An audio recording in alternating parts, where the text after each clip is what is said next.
사람은 누구나 외로운 것을 싫어합니다.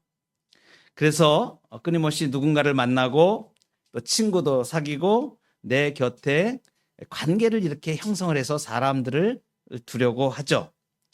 그런데 여러분, 인생에서 가장 중요한 것은 내 곁에 얼마나 많은 사람을 두느냐, 얼마나 많은 사람이 있느냐, 그것이 중요한 것이 아니고 누가, 어떤 사람이 있느냐가 중요합니다.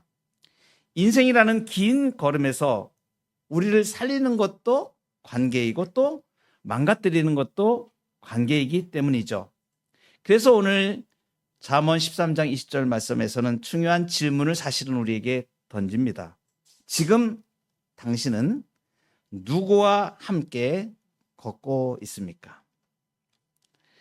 오늘 본문 말씀 잠언 13장 20절 하반절에 보면 미련한 자와 사귀면 해를 받느니라 이렇게 말씀합니다. 사람들은 흔히 인맥이 많으면 좋다고 생각합니다. 세상 사람들을 많이 알아두어야 성공하는 데도 유리하고 위기의 순간에 또 도움을 받을 수도 있다고 믿습니다.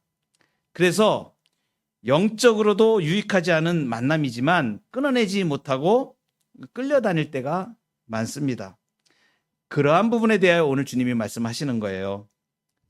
20절 하반절에 미련한 자와 사귀면 해를 받는다.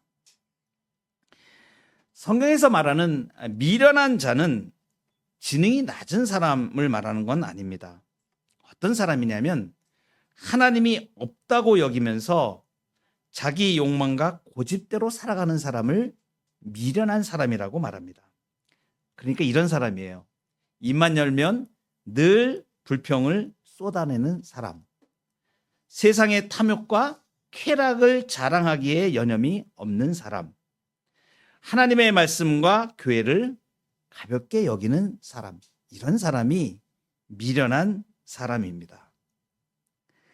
이런 사람들과 깊이 동행하면 어떻게 되는가를 분명히 오늘 말씀하십니다. 해를 받는다. 해를 받는다고 말씀합니다. 잠언 22장 24절에서는 더 구체적으로 경고를 하십니다. 노를 품는 자와 사귀지 말며 울분한 자와 동행하지 말지니 그의 행위를 본받아 네 영혼을 올무에 빠뜨릴까 두려움이니라. 구약 성경 창세기에 보면 믿음의 조상이었던 아브라함이 있죠. 잘 아실 것입니다. 그 아브라함에게 조카 롯이라는 조카가 있었습니다. 그는 삼촌인 아브라함 곁에서 하나님의 복을 함께 누리며 살았던 사람입니다. 그런데 이제 소유가 많아져 가지고 아브라함의 곁을 떠나서 독립할 때가 됐습니다. 이 롯이 살 곳을 정하기 위해서 눈을 들어서 요단 사방을 돌아봅니다. 그때 눈에 번쩍 뜨이는 땅이 있었습니다. 그 땅이 소돔과 고모라 땅입니다. 그 땅을 보았을 때 그 표현을 성경에서 이렇게 합니다. 여호와의 동산 같고 애굽 땅과 같았더라. 이것은 뭐냐면 굉장히 기름지고 풍성한 땅으로 보였다는 것을 말합니다.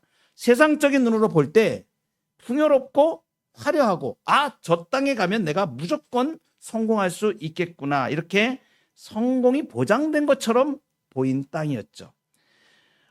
그 땅으로 롯이 주저함없이 이제 그 동쪽으로 옮겨갑니다.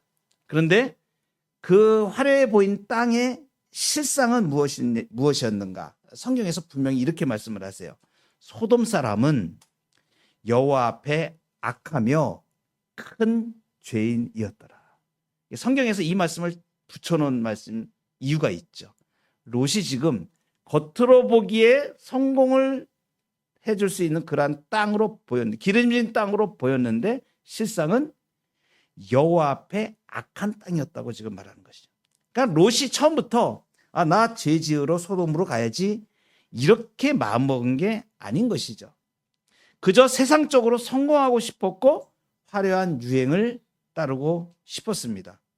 그래서 처음에는 소돔 근처에 이렇게 텐트를 쳤습니다. 그리고 마음속으로는 이렇게 생각할 수 있었겠죠. 나는 아브라함 우리 삼촌으로부터 신앙 훈련도 받고 또 하나님을 내가 잘 섬기니까 그러니까 저 세상에 가도 나 저 문화에 물들지 않을 거야 라는 자신했을지도 모릅니다. 그런데 그 미련한 자들의 문화, 하나님 없는 이 세상의 전염이 굉장히 무섭습니다. 시간이 흐르면서 롯은 이 점점 소돔성 안으로 들어갔고 나중에는 소돔성 앞에 나중에 그 소돔성에 앉아있는 모습이 나오지 않습니까? 그 땅의 리더들하고 같이 어울려 살았던 거예요. 그러니까 눈만 뜨면 하나님을 비웃고 음란하고 탐욕에 찌든 그 미련한 자들과 매일 동행을 한 것입니다. 미련한 자와 동행한 것이에요. 그 결과가 어떻게 되었습니까? 놀랍습니다. 베드로 후서에 베드로 사도를 통하여서 그 시절의 롯의 영적인 상태를 우리에게 보여주는 말씀, 이렇게 말씀하십니다. 이 의인이 그들 중에 거하여 날마다 저 불법한 행실을 보고 들음으로 그 의로운 심령이 상한지라. 베드로후서 2장 8절에 있는 말씀이에요. 롯이 소돔 땅에 가서 완전히 미련한 자들과 함께 있으며 그 불법한 행실을 보고 들음으로 의로운 심령이 상했다. 어떻게 된 겁니까? 미련한 자와 동행하다 보니까 그들의 행동을 보고 본받아서 영혼이 서서히 썩어가고 마비된 것입니다. 결국 나중에 어떻게 돼요? 소돔성에 하나님의 불심판이 임할 때에 롯이 겨우 목숨만 건집니다. 평생 자기가 모은 재산, 가정, 모든 권위, 모든 관계가 그 소돔성에서 모두 다 불타버리는 참혹한 해를 입고 말았습니다. 미련한 자와 동행하면 해를 받습니다. 미련한 자와 동행하면 해를 받습니다. 죄와 미련함이 무서운 영적인 전염성이 있는 거예요. 나는 물 안 들어. 나만 중심을 잡으면 돼. 라고 자신하지만 불평하는 사람과 오래 있으면 나도 원망하는 쪽으로 사람이 바뀌어 버립니다. 세상 욕심으로 가득한 사람과 동행하면 내 안의 감사도 메말라 버립니다. 영적인 오염이 일어나는 것이에요. 그래서 여러분, 만남을 구별하지 못하면 결국 내가 갖고 온 신앙의 모든 유산이 한순간에 다 무너질 수 있습니다. 이 롯의 비극이 오늘 우리의 경고등이 되어야 합니다. 복 있는 사람은 악인들의 꾀를 따르지 않는 거룩한 단절. 여기에서 우리의 신앙의 참된 정말로 중요한 동행의 길이 결정이 됩니다. 내 신앙을 흔드는 미련한 관계가 있다면 그것을 브레이크를 걸고 브레이크를 밟아서 미련한 자와 동행하지 않는 길로 가야 할 것을 우리에게 말씀하십니다. 더 중요한 적극적인 동행이 있습니다.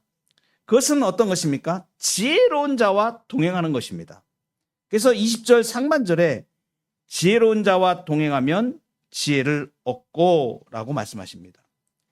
여기서 지혜로운 자는 많이 배운 박사이고 세상 학벌이 높은 그런 사람을 말하는 것이 아닙니다.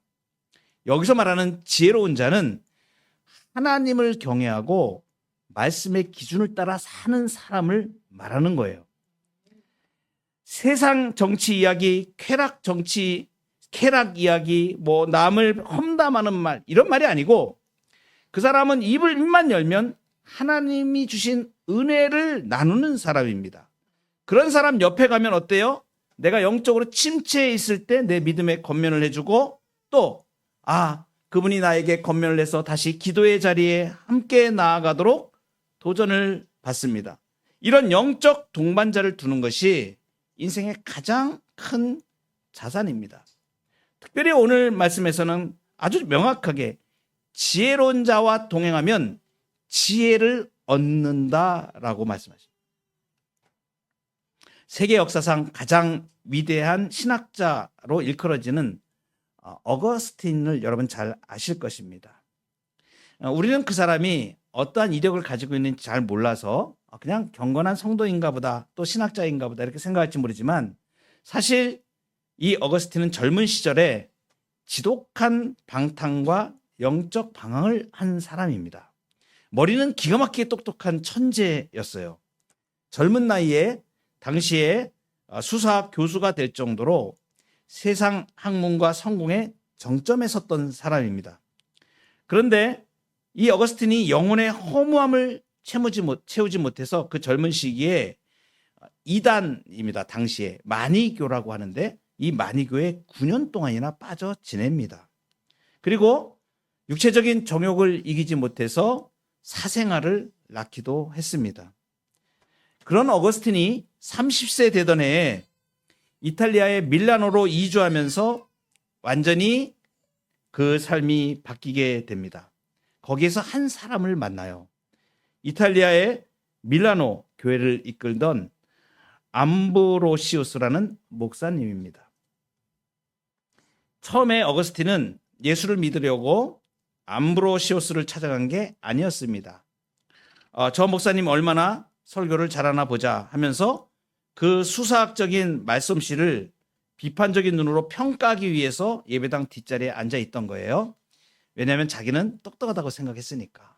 수사학에도 능하고 자기는 굉장히 많은 학식을 가지고 있다고 생각했잖아요. 그런데 그곳에서 어거스틴은 충격을 받게 됩니다. 말씀을 듣다 보니까 기독교가 자기가 알고 있던 그런 고리타분한 기독교가 아닌 거예요. 특별히 암브로시우스 이 목사님이 전하는 하나님의 말씀은 아주 깊은 학문적인 지성, 그리고 하늘의 영적인 권위, 무엇보다도 영혼을 향한 뜨거운 사랑을 이 어거스틴이 그 설교에서 감동을 받게 됩니다. 나중에 참회록에서 이렇게 고백을 해요. 하나님의 사람인 그가 나를 하나님의 부성애로 영접해 주었습니다. 나는 그의 말씨의 우아함에 매료되었고 점점 그의 가르침의 진실함 속으로 빠져들었습니다. 내 마음의 문이 열리자 그의 웅변술뿐만 아니라 그가 전하는 하나님의 말씀이 내 영혼을 찌르기 시작했습니다. 매주일 이 암브로시우스의 곁에서 하나님의 말씀을 들었던 이 어거스틴은 그만 자기가 가졌던 모든 더러움과 제약을 깨닫게 되었어요. 세상의 쾌락과 이단 사상에 물들었던 그 미련한 가치관이 하나님의 말씀을 전하는 암브로시우스 목사님과 같이 그 지혜의 말씀을 듣다 보니까 정말 자신의 잘못이 무엇인지를 알게 되었고 마음속으로 결단을 하게 됩니다. 결국은 진리 앞에서 예수 그리스도를 인격적으로 영접하게 됩니다. 그리고 그 암브로시우스 목사님께 세례를 받죠. 이 방탕하고 오만했던 어거스틴이 교회의 위대한 성자가 될 수 있었던 그 비결이 무엇인가? 영혼의 양약이 되어준 지혜자 암브로시우스가 옆에 있었기 때문입니다. 어거스틴이 어디에서 이 암브로시우스를 만나게 됩니까? 바로 예배의 자리입니다. 교회 공동체입니다. 하나님께서는 우리가 이 험한 세상에서 혼자 방황하다가 사망의 그물에 걸려 넘어지도록 내버려 두지 않으셨습니다. 그래서 주님이 피값으로 사신 이 땅의 교회 가운데 우리를 허락하여 주신 것, 그 교회를 통하여서 무엇을 하라고요? 지혜를 만나라고, 하나님의 말씀을 전하는 전도자들을 만나게 하시고 인생의 지침을 바꿀 수 있는 스승들을 만나도록 교회를 허락하신 거예요. 바로 이 교회 공동체를 통해서 내 영혼을 살리고 내 믿음을 깨워줄 하늘의 지혜를 가진 영적인 동반자들을 만나게 하심입니다. 여러분, 그래서 은혜는 교회를 통해서 공급되는 거예요. 학교에서는 세상 지식을 배울 수 있을지 모릅니다. 그러나 영혼을 바꿀 수 있는 생명의 말씀은 듣지를 못합니다. 교회에서는 하나님께서 세우신 주의 백성들을 통하여 그 말씀으로 권면하시고 기도로 권면하시고 그리고 옆에서 많은 성도들이 함께 영적으로 깨워주고 그리고 방황할 때 그 영혼에 양약 같은 지혜의 동반자가 되어주는 것입니다. 이렇게 이런 지혜로운 동행을 이룰 때 무너진 영혼이 살아나고 위대한 하나님의 사람으로 세워지는 것입니다. 이런 역사가 우리 교회 가운데 많이 일어나기를 축복합니다. 마지막으로 가장 지혜로운 동행은 예수 그리스도와 걷는 삶입니다. 우리에게 좋은 스승들을 만나게 되고 멘토를 만나게 되고 좋은 지도자를 만나고 또 좋은 동료를 만날 수 있습니다. 그러나 그 인간에는 한계가 있습니다. 인간관계가 가진 한계예요.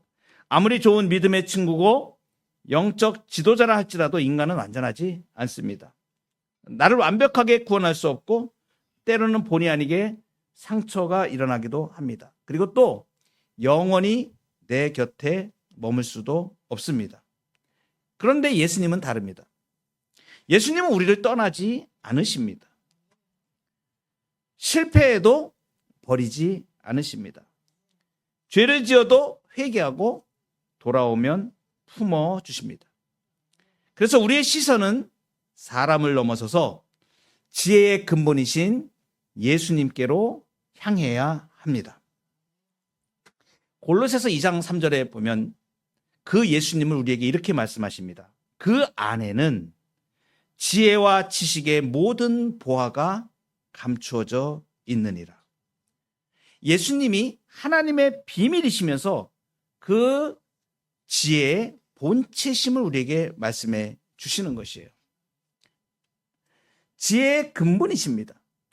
지혜와 지식의 모든 보화가 예수님께 있습니다. 그러니까 이 예수님을 인격적으로 만나게 되면 그 예수님의 지혜와 지식의 보화가 우리 삶 가운데 임하게 됩니다. 저는 이 문제를 참 세상 가운데서 왜 그럴까 이러면서 굉장히 많이 의문이 들었던 사건들입니다. 제 주변에 살아오는 사람들을 보면 어떤 사람은 아주 지혜롭게 그 삶이 형통하고 하는 일마다 복이 되고 참 보기만 해도 바라보기만 해도 아름답고 그 사람 곁에 가는 사람들은 모든 문제들이 착착착착 해결되어지고 막 하나님의 복이 임하는 게 보이는 사람들이 있어요. 여러분도 살면서 그런 분들 보지 않으셨어요? 제가 그런 분들을 많이 만났었습니다. 그분 옆에만 가면 기분이 좋아져요. 그런데 중요한 건 뭐냐면 그분과 관계를 하고 영적인 교통을 하고 사귐을 가지면 그 영향력이 그 영적인 모든 은혜가 막 그 만나는 사람에게도 흘러가는 거예요. 여러분 놀랍지 않으세요? 처음에는 그게 잘 안 보여요. 잘. 그런데 나중에 보면 이상하네. 저분과 만나서 내가 기도하고 저분과 만나서 영적인 교제를 하고 그러는데 저분과 만나는 사람들만 보면 이상하게 막 하나님이 막 복을 부어주시는데 막 그 삶이 열려가고 막 가족들의 막 형통해지고 자손들이 잘 되고 막 이런 일이 막 보이는 거예요. 반대로요. 세상을 살아오면서 지질이 막 계속 인생이 꼬이고 계속 하는 일마다 안 되고 고난하고 얼굴에 수심이 그득하고 이런 사람들을 자주 보게 돼요. 왜 그럴까? 저는 계속 그 유심히 그런 것들을 생각하면서 이렇게 보는 거예요. 왜 그럴까? 왜 그럴까?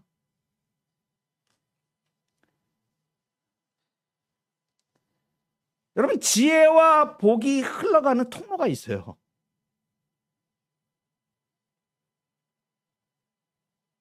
지혜와 복이 흘러가는 사람이 있어요. 창세기에 나오는 인물들 있잖아요. 요셉을 보세요. 그 사람 한 사람을 통하여서 그 복이 어떻게 흘러가는가를 이렇게 보여주시잖아요. 교회를 통해서 하나님이 교회를 이루시면서 교회를 통하여 이 땅의 사람들을 구원하시며 복을 주시는 이러한 은총의 통로가 있는 거예요. 교회가 통로예요. 교회가. 그리고 하나님의 사람이 그 통로예요. 그래서 여러분 예수 그리스도의 지혜를 받은 자, 지혜와 지식의 보고가 있는 사람, 믿음이 정말 하나님 앞에 신실하게 붙드는 그 사람들을 옆에 찾고 두셔야 돼요. 그러면 나도 모르게 내 삶을 성령께서 깨우쳐 주셔요. 그리고 나도 몰랐던 그러한 부분들을 동일하게 예수 그리스도의 은총 가운데로 우리를 이끌어 가셔요.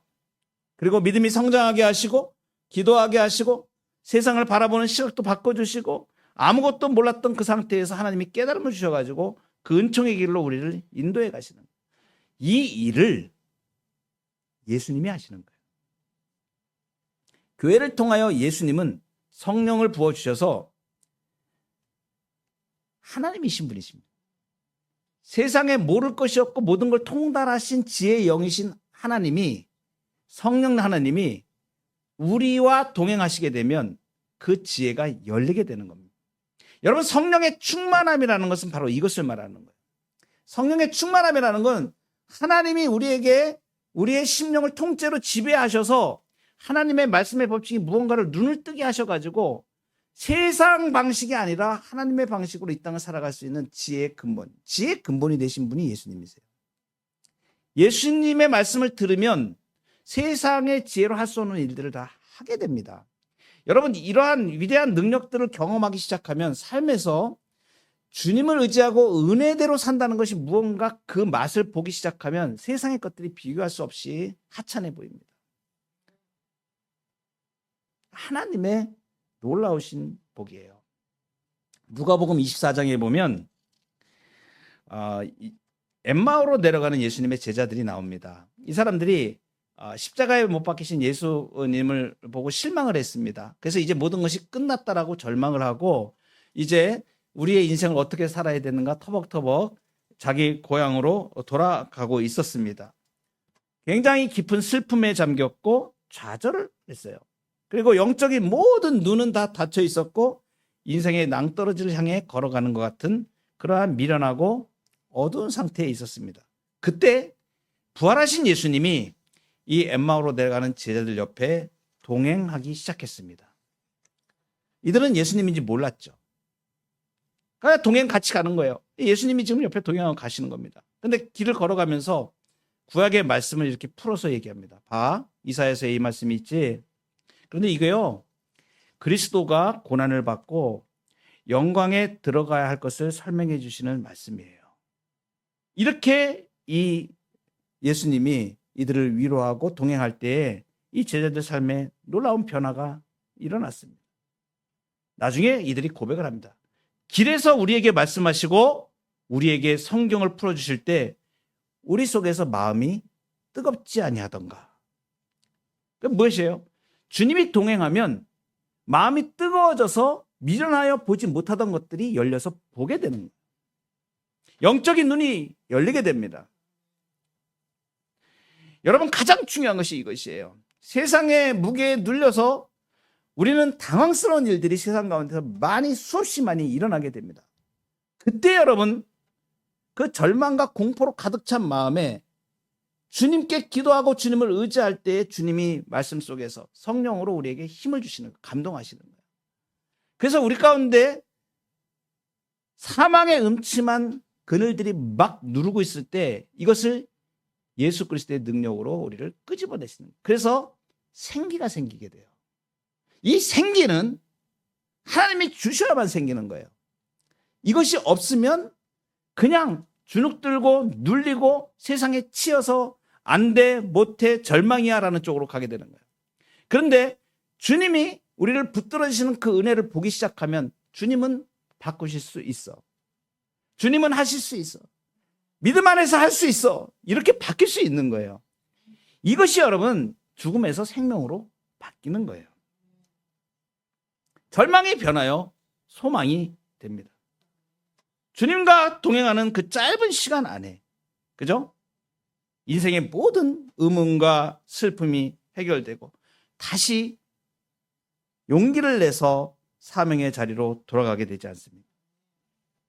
말씀과 기도로 주님의 음성에 귀 기울이면서 내 삶의 모든 고민과 선택을 주님께 맡기고 참 포도나무이신 주님께 가지처럼 붙어서 동행할 때 우리의 삶의 지혜가 가득하게 됩니다.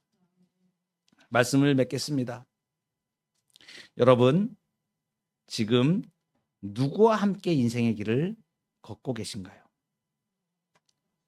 미련한 자들이 있다면 과감히 멈추시기 바랍니다. 하나님을 바라보고 양약이 되는 믿음의 동반자들 가까이 하시기 바랍니다. 무엇보다도 내 인생의 영원한 동반자 되시며 지혜와 지식의 모든 보화가 되시는 우리 주 예수 그리스도와 매일 동행하며 걷는 여러분 되시기를 주의 이름으로 축복합니다.